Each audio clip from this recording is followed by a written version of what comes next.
Halo teman-teman semua, selamat datang di channel Midas Cuan. Di channel ini kita bahas tentang investasi saham. Dan di video kali ini saya bukan hanya akan bahas tentang investasi sahamnya juga, tapi saya akan bahas tentang salah satu industri yang sebenarnya lagi sangat-sangat booming dalam mungkin 5 tahun terakhir. Nah, kalau bisa teman-teman ikutin, ya sebenarnya ada AI itu akhir-akhir 5 tahun terakhir ini lah sangat-sangat booming. Dan kalau misalnya kita telusuri ya, AI ini punya bottleneck ya. Jadi kalau misalnya adopsi AI itu makin besar, tentu butuh chips ya untuk proses data. Kan AI itu sebenarnya juga karena dunia kita banyak data dan AI bisa membantu kita untuk memproses data tersebut. Nah, kalau misalnya kita lihat ya berbagai peralatan, ya berbagai gadgets yang ada di sekitar kita, ya seperti misal kulkas, TV, smartphone, laptop, ya whatever, ya even sampai mobil, itu mereka semua menggunakan yang namanya chips, ya apalagi dalam semakin maju, ya pasti menggunakan nama advanced chips. Nah, ketika AI semakin berkembang, ya semakin bukan hanya seperti sekarang, tapi perkembangannya mungkin bisa lebih masif lagi, itu pasti butuh yang namanya chips, butuh chips yang lebih banyak. Dan kalau misalnya kita lihat ya, siapa sih negara-negara atau perusahaan-perusahaan yang memproduksi chips itu sebenarnya sangat sedikit. Saya kasih contoh misalnya ya, kayak Taiwan. Ya, Taiwan melalui Taiwan Semiconductor, itu mungkin mereka pegang market share 37% untuk logic chips. Jadi untuk mereka memproduksi logic chips itu 37%. Kemudian kalau untuk memory chips, ya memory chips itu Korea itu pegang 50% dari supply. Ya, jadi perusahaan Korea itu pegang 50% dari supply memory chips. Terus kalau misalnya untuk bikin advanced chips, itu butuh mesin litografi, ya. Butuh mesin litografi yang bisa memproses ekstrim ultraviolet. Jadi kenapa perlu itu? Karena dengan ekstrim ultraviolet tadi, mesin litografi tadi, dia bisa bikin chips yang jauh lebih kecil, jadi bisa size-nya lebih kecil, lebih compact, dan hasilnya bisa jauh lebih bagus. Nah, itu butuh mesin yang dibikin oleh ASML dari Belanda. Jadi cuma satu-satunya, dia yang satu-satunya yang bikin mesin tersebut. Dan kenapa perusahaan lain nggak bisa? Karena untuk bikin mesin itu, butuh 400.000 lebih komponen, parts, untuk satu mesin litografi itu. Jadi that's why, kalau kita lihat supply chain dari chips, itu sebenarnya sangat-sangat banyak bottleneck-nya. Ya, sehingga kalau misalnya terjadi gempa bumi di Taiwan, atau misalnya terjadi krisis di Belanda misalnya, ya pasti produksi dari chips itu akan terganggu. Ya, itu udah pasti karena most of the supply ya mereka yang pegang. Nah, terus di video ini juga saya akan membawa kita ya kembali ke lihat sejarahnya bagaimana sih kok kita bisa sampai ke kondisi sekarang. Ya, apa sih yang membuat kenapa kok cuma beberapa perusahaan saja yang pegang supply tersebut. Nah, saya ingin bawa kita kembali ke abad pertengahan abad 20-an ya. Jadi, integrated circuit atau chips itu mulai dikembangkan di masa-masa itu. Nah, kenapa mau dikembangkan? Karena kebutuhan untuk menghitung. Ya, jadi semakin banyak kan waktu itu industri mulai booming, segala macam ekonomi mulai booming, sehingga butuh kemampuan-kemampuan untuk menghitung dengan lebih cepat. That's why beberapa ilmuwan, beberapa saintis itu mencoba untuk mencari cara bagaimana cara menghitung dengan cepat. Nah, waktu itu ada namanya William Shockley, itu dia menemukan transistor pada tahun 1948. Ya, jadi transistor itu ya intinya chips pada generasi awal banget lah, supaya dia komputer tuh bisa melakukan perhitungan. Ini tahun 40-an, 50-an ya. Jadi kalau dulu pakai tabung, sekarang tabung vakum itu mulai digantikan ke transistor. Jadi supaya bisa menghitung dengan lebih cepat. Lalu pada akhir tahun 50-an, ada namanya Jack Kilby dan Robert Noyce. Itu mereka menciptakan chips dengan menggabungkan beberapa transistor. Ya, jadi transistor yang dibikin oleh William Shockley, mereka kan itu ada problemnya, yaitu dia tuh kalau saya nggak salah itu punya sifat ganda. Jadi kalau misalnya suhunya segini, dia bisa berubah gitu loh. Nah, jadi si Jack Kilby dan Robert Noyce ini berpikir bagaimana kalau parts tadi dijadikan satu lempengan, terus digabungin aja ke situ daripada satu-satu. Nah, akhirnya diciptakanlah ada satu potongan semiconductor. Nah, kemudian, jadi Robert Noyce ini kerja sama William Shockley ya. Jadi, seiring berjalan waktu, si Robert Noyce ini dan 7 rekannya itu mendirikan yang namanya Fairchild Semiconductor. Jadi, 7 rekannya ini juga bekerja pada William Shockley. Nah, mereka dikenal sebagai Traitor's Egg, jadi 8 pengkhianat. Kenapa dibilang 8 pengkhianat? Karena mereka berlapan kerja sama William Shockley, kemudian mereka keluar bikin perusahaan sendiri, yaitu Fairchild Semiconductor. Ya, jadi mereka meninggalkan labnya Shockley. Kenapa? Karena pada saat itu ya bersih tegang lah ya. Ya bayangin aja, misalnya dia bosnya William Shockley, kemudian ada anak buahnya yang bisa menciptakan sesuatu yang lebih baru, lebih advance, ya pasti ada konflik. Nah, kemudian ketika Fairchild Semiconductor yang dibikin oleh Traitor's Egg ini mulai dilakukan, mereka realize bahwa untuk membuat hal tersebut itu sangat-sangat mahal biayanya. Sehingga mereka cuma dapat bergantung sama beberapa klien. Jadi, mereka lah mencari klien lah. Ya, siapa sih yang bisa membeli microchips yang mereka bikin. Dan ternyata pada saat itu dipakai ya untuk project-project militer. Bahkan sampai ke Rusia. Jadi, sampai ke Sputnik ya. Sputnik yang meluncurkan satelit. Yang pertama kali meluncurkan satelit itu Sputnik. Mereka pakai chips yang ditemukan oleh Traitor's Egg tadi, Fairchild Semiconductor. Nah, seiring berjalannya waktu, dicarilah sebuah cara supaya menurunkan biaya tadi, yaitu dengan menggunakan fotolitografi. Ya, intinya pakai cahaya segala macam lah, sehingga bisa untuk mengcapture mass market, ya market yang lebih luas.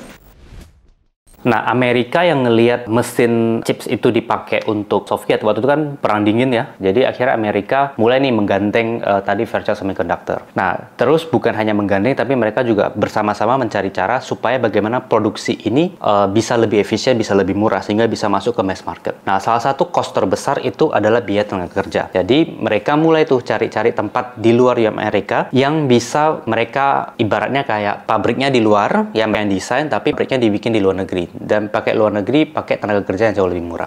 Nah, karena bantuan tersebut ya, Amerika support industrinya, industri chip di Amerika tuh sangat-sangat maju. Ya, pada saat itu sangat-sangat maju, terus mereka mulai confident, mereka sudah di ahead lah. Mereka paling ahead dibandingkan semua negara. Dan upaya untuk melakukan efisiensi tadi, akhirnya Amerika dan perusahaan-perusahaan Amerika, chips Amerika itu berusaha untuk expand ke luar negeri. Ya, mereka dirikan pabrik di luar negeri dan transfer teknologinya ke luar negeri. Especially negara-negara Asia, seperti misalnya Hong Kong, Singapura, Korea, Malaysia, dan juga Taiwan. Ya, kenapa? Karena tenaga kerja di sana lebih murah, dan juga tujuannya supaya ketika Amerika support masuk ke negara-negara tersebut, kemudian mendirikan pabrik, segala macam, itu membuat Amerika punya interest terhadap negara tersebut, sehingga Uni Soviet tidak bisa masuk ke situ. Dan itu juga win-win bagi negara-negara Asia tadi. Negara-negara Asia tadi mungkin butuh lapangan kerja yang banyak, ya mereka terimalah investasi dari Amerika, dari luar negeri. Ketika pabrik dibangun, kan tenaga kerja diserap banyak kan. Nah, kemudian setelah itu bukan hanya tenaga kerja, tapi juga meningkatkan chance bagi Amerika untuk protect negara tersebut. Jadi kalau misalnya teman-teman pelajari kan, Amerika tuh dalam tanda kutip seperti kayak penjaga lah ya. Jadi kayak bisnis mereka kan lebih ke defense sebenarnya. Tapi kalau misalnya dengan adanya pabrik yang mereka bikin di Asia Tadi, ya lebih besar kemungkinan Amerika untuk ngejaga teritori itu kan, dari mungkin perang atau perang dari negara lain dan sebagainya. Sehingga win-win lah bagi Amerika yang mau menurunkan cost dan juga mau meningkatkan influence dia ke Asia. Dan juga yang kedua adalah negara-negara Asia itu bisa mendapatkan lapangan kerja baru bagi warga-warga mereka. Jadi win-win. Nah, even ya pada itu banyak negara itu mengembargo Jepang, ya mengembargo Jepang karena perang segala macam. Amerika justru ngebantu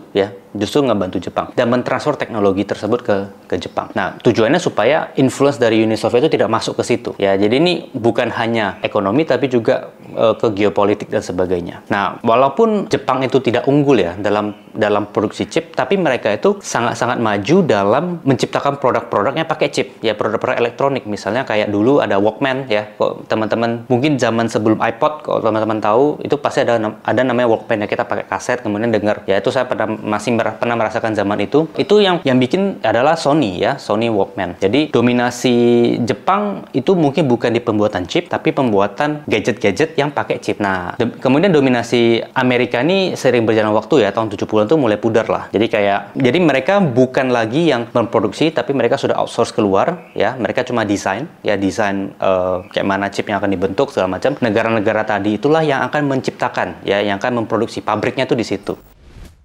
Lalu fast forward mungkin ke era 70-an, 80-an, itu Jepang mulai rising lagi ya, mulai bangkit kembali setelah terjadi perang dan sebagainya, perang dunia kedua. Jepang mulai recover dan juga terima investasi dari Amerika, especially di chip. Mereka tuh mulai sadar melalui salah satu politisi namanya Shintaro Ishihara. Ini seorang politisi Jepang yang akhirnya membuat Amerika tuh sadar, karena Shintaro Ishihara ini dia juga penulis ya. Jadi dia tulis dalam beberapa bukunya, ide-idenya itu adalah bahwa Jepang itu bisa mengungguli Amerika. Jadi Jepang itu posisi 2, nomor satunya Amerika. Jadi Shintaro Ishihara ini menyadarkan pemerintah Jepang bahwa Jepang ini bisa loh lewatin Amerika dalam segi teknologi segala macam tuh bisa dilampaui. Nah, dan banyak pejabat-pejabat Jepang tuh mulai sadar juga dan akhirnya mengiyakan, berusaha untuk meng-achieve itu dengan chip tadi. Nah, ini akhirnya bikin Amerika tuh sadar, wih, gue udah transfer teknologi ke lu sekarang mau makan gua gitu. Jadi intinya kayak gitu. Dan Amerika tuh sadar, akhirnya mereka cari cara bagaimana untuk melakukan inovasi ya, untuk bagaimana efisiensi lagi supaya dia bisa produksi lebih banyak, jauh lebih murah segala macam. Ya, jadi kalau Amerika mendirikan salah satunya ya, mendirikan perusahaan namanya bukan hanya Intel ya. Intel kan udah awal-awal banget, yaitu adalah Micron. Ya, Micron ini dia menciptakan chip yang produksi DRAM. DRAM itu seperti memory chip lah, intinya kayak gitu, simpelnya kayak gitu. Dan cara mereka produksi itu dengan cost yang jauh lebih efisien. Ya, jadi mereka potong biaya itu banyak banget. Nah, Amerika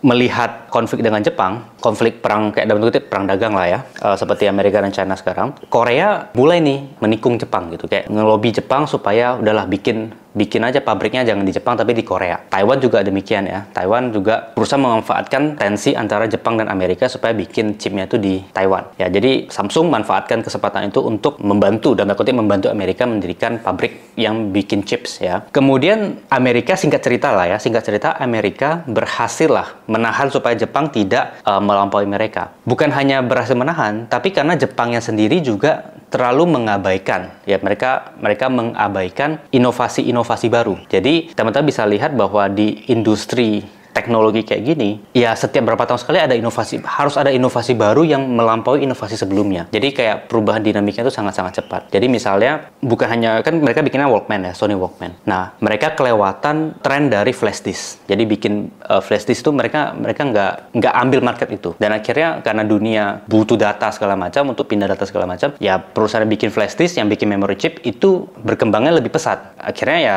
teknologinya Jepang untuk produk-produk chip itu mulai turun ya, kemudian tergantikan teknologi baru dari Korea, dari segala macam yang masuk ke tren-tren yang lebih baru.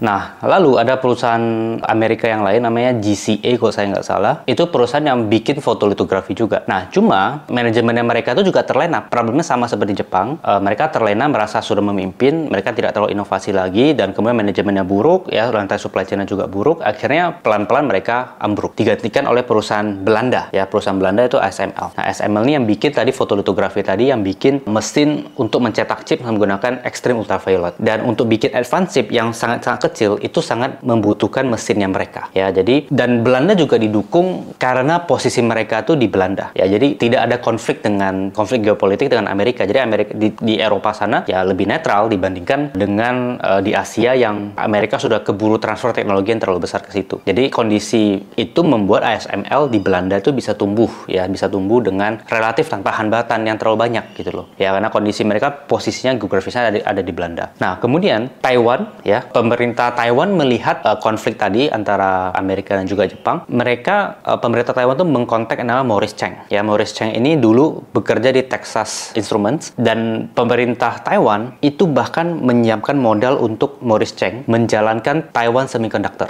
ya, TSMC. Jadi bukan hanya pemerintahnya, tapi juga pemerintah Taiwan itu juga memaksa memaksa para orang-orang kaya di sana untuk ngebantu mendirikan Taiwan Semiconductor. Dan singkat cerita akhirnya ya TSMC itu berdiri, dan Morris Chang ngelihat ini kesempatan untuk dia ngambil. Karena kenapa? Karena Morris Chang ini berpikir bahwa untuk ngedesain chipnya aja itu sudah ribetnya setengah mati, apalagi untuk produksi chip ya, itu juga ribetnya setengah mati, butuh supply chain yang lebih banyak, kemudian butuh mesin segala macam, itu ribet. Dan Taiwan Semiconductor itu fokus di pabriknya, bikinnya. Jadi mereka tidak ngedesain ya, yang ngedesain perusahaan-perusahaan lain ya, perusahaan chip yang lain. Mereka tuh produksinya aja. Jadi mereka terima order misalnya dari Intel ya, dari Apple untuk bikin chip yang mereka butuhkan ya. Jadi mereka tidak mendesain, jadi mereka memproduksi saja, fokusnya di situ. Nah, kemudian Intel juga menghadapi masalah yang sama ya, seperti perusahaan-perusahaan teknologi yang sebelumnya yang terlena dengan produk yang sama, karena Intel itu dia memonopoli chips x86 ya. Jadi menghadapi masalah yang sama, dia merasa dia sudah monopoli, akhirnya dia tidak mencoba untuk mencari market baru, dan akhirnya posisi dia tuh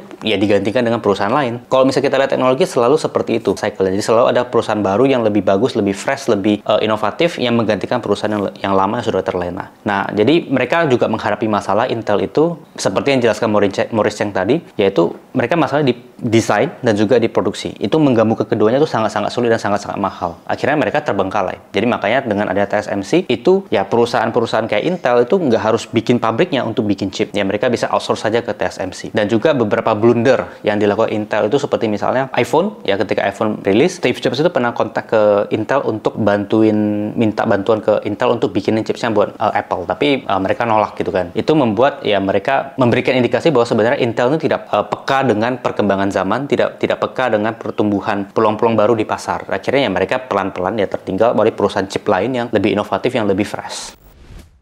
Nah, kalau dari kita ceritain tentang Korea, tentang Jepang, tentang Taiwan, tentang Belanda, kita belum masuk ke China. Ya, jadi kalau misalnya kita lihat China di era pada saat itu, di eranya Mao Zedong, kan dikenal sebagai negeri tirai bambu ya, karena mereka menutup ekonominya, menutup diri dari asing, dari luar. Dan kemudian setelah Mao Zedong turun, digantikan oleh Deng Xiaoping. Deng Xiaoping memiliki policy yang lebih terbuka ya, sehingga banyak investasi-investasi di luar tuh masuk ke China ya, sehingga ekonomi China itu bisa tumbuh. Dan China itu seperti raksasa tidur. Kenapa? Karena mereka punya market yang begitu besar ya, ada penduduknya ada 1 miliar lebih ya, dan itu membuat ya banyak perusahaan-perusahaan di luar itu ngiler lah dengan potensial market yang begitu besar dalam satu negara tersebut. Nah, kemudian China itu aware dengan kekuatannya dia, yaitu dia punya domestic market yang sangat-sangat besar, dan China itu pakai akses ke domestic marketnya itu sebagai alat tawar ya, sebagai alat tawar yang mereka untuk nego lah dengan perusahaan-perusahaan di Amerika, dari luar negeri mereka yang mau bekerja sama. Jadi misalnya ketika Qualcomm dan juga Huasintong itu mereka bikin joint venture ya, mereka bikin kesepakatan bahwa Qualcomm harus transfer teknologinya ke Huasintong. Begitu juga dengan kesepakatan dengan IBM juga harus transfer teknologinya di tahun 2015. Nah, kemudian dari situ ya perlahan-lahan China itu mendirikan nama Huawei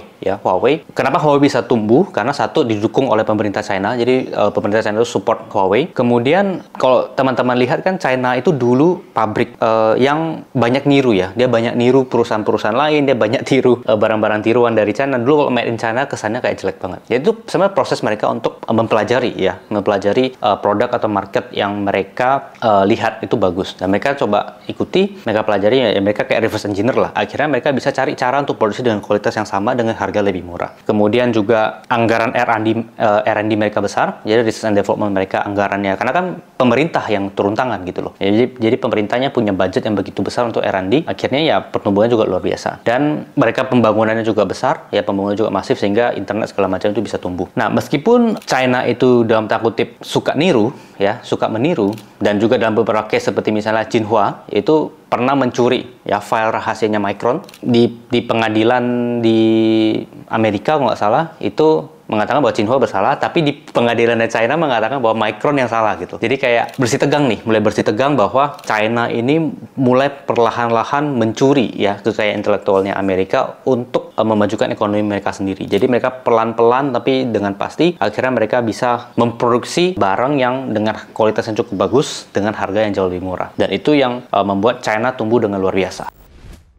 Nah, singkat cerita lah, sering berjalan waktu, Amerika dan China ini mulai bersih tegang. Jadi seperti kalau dulu kan Jepang sama Amerika, dan Amerika kembali menang ya. Kemudian kali ini kan Jepang udah mulai turun, kemudian China yang mulai naik men-challenge Amerika. Dan ketika kondisi ini terjadi ya, kondisi China tuh mulai men-challenge Amerika, perusahaan-perusahaan Amerika tuh sudah sangat bergantung dengan pasarnya China ya, karena market di China sudah demikian besar dan sumber growth dari perusahaan-perusahaan Amerika itu ya sumbernya itu dari China gitu loh. Namun mereka tidak mau menceritakan itu dengan gamblang ya kepada pemerintah. Nah, kemudian Amerika juga mulai khawatir dengan Huawei ya, mulai khawatir karena Huawei pertumbuhannya sangat luar biasa. Mereka mulai masuk ke 5G segala macam, dan beberapa negara seperti misalnya Australia, Jepang dan juga Prancis itu mulai melarang penggunaan Huawei dalam jaringan 5G. Ya, kalau misalnya teman-teman ingat dulu 5G itu dibilang kayak bisa bikin kanker lah, bisa bikin ini segala macam ya, bikin banyak isu segala macam, dan itu tujuannya ya buat ini ya, buat menjegal Huawei. Dan Amerika itu melakukan beberapa tindakan untuk menjegal Huawei juga. Misalnya, Amerika itu membatasi Huawei ke teknologi Amerika, termasuk pembatasan pembelian chip canggih. Jadi chip canggih itu ya masih dari Amerika ya. Amerika itu masih memegang kontrol terhadap advanced chip lah. Kemudian pembatasan akses terhadap chip ini membuat Huawei itu drop-nya luar biasa. Karena mereka sangat bergantung dengan itu juga. Dan drop-nya Huawei itu juga sempat tarik ke TSMC, karena salah satu klien terbesarnya TSMC yaitu Huawei. Nah, kemudian kalau misalnya kita lihat dampak terhadap industri dan geopolitik, pembatasan Amerika itu mendorong China untuk meningkatkan investasi dan teknologi tinggi, termasuk dukungan untuk penilaian arsitektur chip seperti RISC-V. Jadi karena Amerika ngebatasin supply chip canggih ke China, ya China cari cara untuk bikin chip canggih alternatif gitu ya. Kemudian perusahaan-perusahaan China itu berpotensi untuk masuk ke pasar NAND ya, NAND dan logic chips. Ya, tetapi memang mereka masih sangat bergantung dengan Amerika dan Taiwan. Intinya ketika dibatasin supply-nya China terhadap advanced chip, ya mereka juga mencari cara lah untuk cari solusi lah untuk masalah tersebut. Nah, ya makanya Taiwan juga punya peran penting karena mereka yang produksi advanced chip tadi. Jadi ibaratnya kayak China getol banget pengen dapat Taiwan karena Taiwan punya teknologi tersebut. Sedangkan Amerika pengen protect Taiwan supaya kenapa? Supaya teknologi itu tidak masuk ke China. Jadi makanya persitegangannya itu sungguh luar biasa antara China, Taiwan, Amerika. Ya Taiwan ini kayak ibaratnya di tengah-tengah lah. Di tengah-tengah yang kayak gue cuma mau produksi gitu loh. Gue cuma produksi chip kecil yang canggih ya. Kemudian tapi teknologi ini diingat sama China. Nah, jadi makanya persitegangannya itu di situ. That's why ini menjadi sangat-sangat vulnerable ya, sangat-sangat rapuh karena kondisi supply chain tadi. Nah, sekarang kita ke kesimpulannya. Kesimpulannya sih dari cerita tentang chip dan juga pertumbuhannya ke depan, yang sudah pasti adalah demand terhadap chips itu harusnya akan terus meningkat karena teknologi AI dan segala macam itu harusnya akan terus berkembang. Seperti Gordon Moore ya. Gordon Moore itu salah satu foundernya Intel tuh, kan dia bilang ada Moore's Law ya. Jadi Moore's Law itu artinya adalah waktu itu industri chip tahun 65, ya 1965, akan double terus setiap berapa tahun ya? 5 tahun ya. 5 tahun sekali akan double ya. Jumlah chip akan double sehingga produksinya bisa lebih murah segala macam. Dan pada saat itu banyak orang yang ketawain ya, dan ternyata Gordon Moore ini benar ya, bahwa chip akan semakin besar dan orang akan banyak pakai itu. Nah, intinya permintaan chip itu tetap akan tinggi ya, dan tinggi dan growing ya, growing dengan jumlah cukup besar, apalagi setelah kemarin COVID ya. Kemarin COVID akhirnya banyak digitalisasi yang terjadi dengan dalam tanda kutip dipaksa lebih cepat digitalisasinya, sehingga pasti kebutuhan chips itu juga semakin besar. Dan problemnya adalah industri chip ini itu sangat bergantung dengan beberapa pemain saja. Jadi sangat-sangat concentrated marketnya itu, yang pegang supply tadi kayak misalnya Taiwan pegang 37% logic chips ya, produksi logic chips. Kemudian memory chips yang pegang tuh Korea 50%. Kemudian untuk mesin pembuatan advanced chip itu cuma satu-satunya perusahaan yang bikin itu adalah ASML, dan itu di Belanda. Dan itu sangat susah direplikat oleh perusahaan lain karena dia punya 400.000 lebih parts yang untuk mengoutsource supply chain-nya itu sangat-sangat sulit. Dan ASML sudah melakukan itu bertahun-tahun sehingga mereka lebih efisien. Dan mereka harusnya akan tetap di posisi yang cukup dominan sih dalam beberapa tahun ke depan, karena untuk bikin advanced chip ya kayak misalnya Intel mau bikin atau TSMC mau bikin itu harus pakai mesinnya ASML. Dan kita bisa lihat juga dalam kisah ini bahwa inovasi-inovasi itu sangat penting ya. Jadi kalau dulu misalnya Intel memimpin, kemudian ada perusahaan baru itu lewatin lagi, kemudian perusahaan ini turun, kemudian perusahaan baru naik lagi. Jadi kayak perubahan itu begitu cepat ya. Tapi meskipun perubahan begitu cepat, tapi dia growth terus ya, sehingga perusahaan yang mungkin awalnya mendominasi bisa jadi tidak terlalu mendominasi lagi karena masuknya perusahaan baru yang inovasi yang lebih besar dan dengan capex yang lebih besar tadi gitulah. Nah, jadi itu dulu yang saya mau ceritakan tentang chip, dan ini sebenarnya belum selesai juga karena masih banyak sekali yang data-data yang kita belum semuanya bisa kumpulkan. Dan kalau misalnya teman-teman pengen pelajari lebih lanjut tentang industri chip, teman-teman bisa baca Chip War ya, tulisan chip, salah satu buku namanya Chip War. Itu bahas tentang ya peperangan chip tadi ya, kayak supply-nya cuma sedikit ya, kemudian demand akan bakal terus growing, dan itu pasti akan terjadi bottleneck di situ. So thank you semua sudah nonton, sampai jumpa di video selanjutnya. Bye bye.